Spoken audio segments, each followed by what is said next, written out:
Cop hockey coach charged with uttering threats and assault against a child. Record high rents posted in January. GC Strategies, the Ottawa IT firm that made the ArriveCan app, has been given $239 million in contracts from the Trudeau government. Canada calls for a halt to Israel's ground invasion of Rafah. Tobago fights to find out who owns a barge that spilled oil in their waters. And Indonesia's next president will probably be Prabowo. Good morning. It's Thursday, February 15th. I'm Nora, coming to you from beautiful Victoria, British Columbia. And here are your headlines.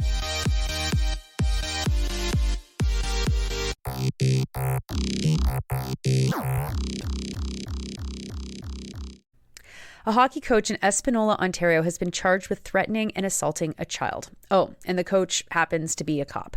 Melissa Rancourt, the assistant coach for the Espanola Screaming Eagles, is a constable with the Greater Sudbury Police Service. Wait, why do I know that police service again?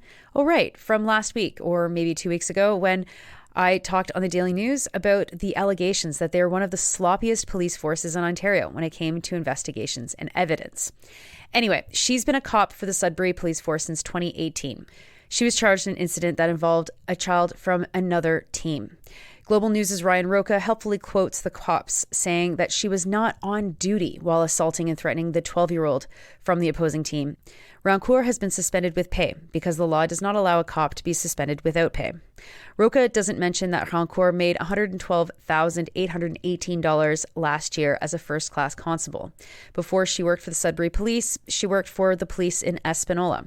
But Roca reports that this is not her first rodeo of discreditable conduct. In 2022, she was found guilty of 2 counts of discreditable conduct when she refused to show her proof of vaccination at an arena. This lady sounds lovely. There were no injuries to the child resulting from the incident. Next, from CBC Business, average rents in Canada hit $2,196 in January, a record high. Jenna Benchertrit from the CBC reports that rents went up an average of $373 per month, or by 20% since January 2020. 20%. Remember that number when you hear workers are fighting for double-digit percentage wage increases. Benchertrit explains that, quote, supply struggled to keep up with demand, unquote. The national vacancy rate was the lowest on record since data was tracked in 1988. Now, I love how that's written. Supply struggled to keep up with demand. Not that, things like Airbnb are removing units from the market, as one example. Or another example, I saw someone share on Twitter today a house listing that was being rented as a short-term accommodation. The person had said that 4 people were evicted from this place to turn it into a single-unit short-term rental for the low price of $15,000 per month. It isn't just a question of supply and demand. There are other forces here at play. Here are some regional stats from the story. Vancouver's rents fell by 3% over last year, but remain the highest in Canada. Rents grew fastest in Edmonton by 17.1%, and Calgary, their rents were up too by 12.8%. The most expensive one-bedroom apartments can be found in Burnaby at nearly $2,700 per month. Toronto is not far behind that at just over $2,500 per month, and Saskatoon was the cheapest at $1,192 per month. Average rent to live with a roommate rose by 18.5% to $1,010 per month. These increases, combined with the rise in the cost of food, are devastating and will cause severe harm to society as a whole. If only journalism talked about that more. Now to the federal government's growing corruption problems.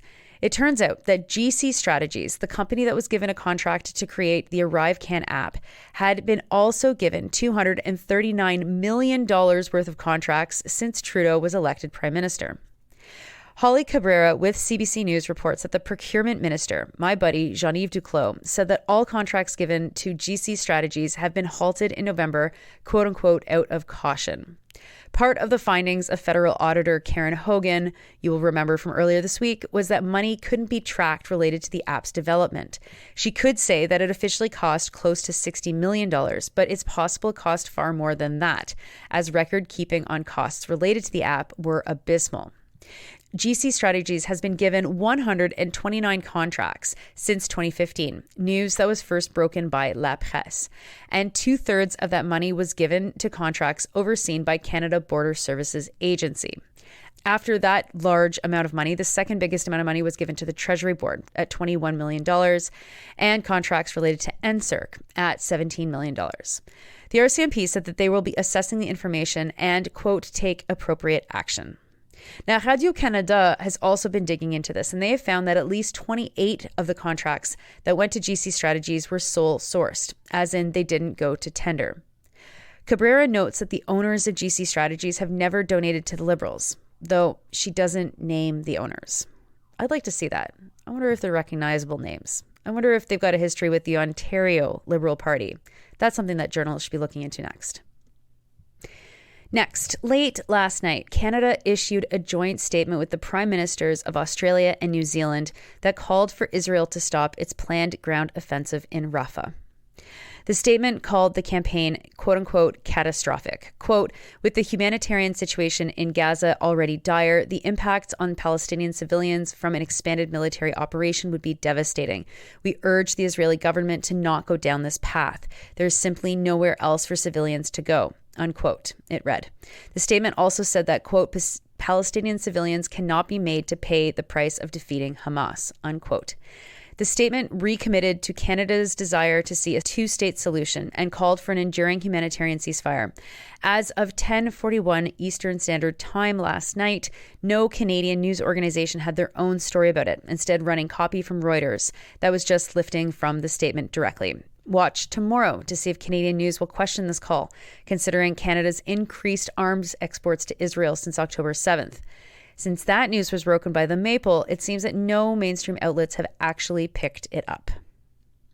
Now to international news, and first to Tobago. That country is dealing with the fallout of a massive oil spill related to a boat capsizing in Tobago's waters. Tobago's Chief Secretary, Farley Augustine, is calling for the boat's owners to pay for the cleanup, reports the Trinidad Daily Express. It took 7 days for the barge to be identified by its owners. Something happened between the barge and a tugboat that led to the barge capsizing and spilling some amount of oil near Canoe Bay.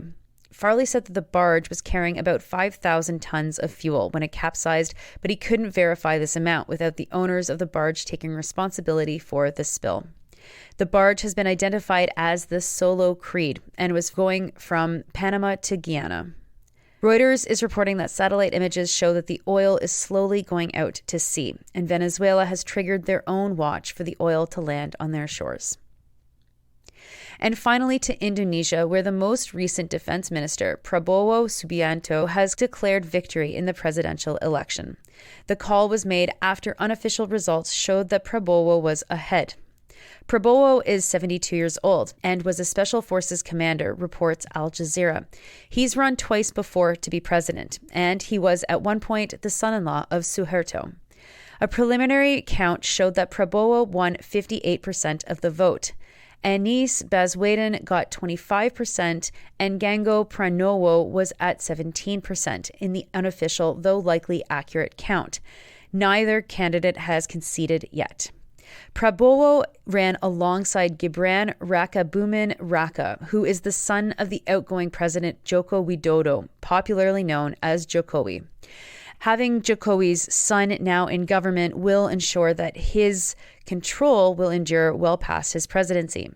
Al Jazeera quotes Andreka Natalegawa, an associate fellow in Southeast Asian program of the Center of Strategic and International Studies, who said this: "The victory marks the final act in Jokowi's political transformation. From humble political outsider and would-be reformist to a savvy political operator who presided over years of democratic backsliding and the founder of a new political dynasty accused of tipping the scales in Wednesday's election. While Jokowi will leave office in October, it is abundantly clear that he will remain a central figure in Indonesian politics for years to come." Those are your headlines for Thursday, February 15th. I'm Nora. You're listening to this podcast at sandyandnora.com, on the Real News Network podcast feed, and anywhere you get your podcasts. I hope you have a wonderful Thursday, and I'll talk to you tomorrow.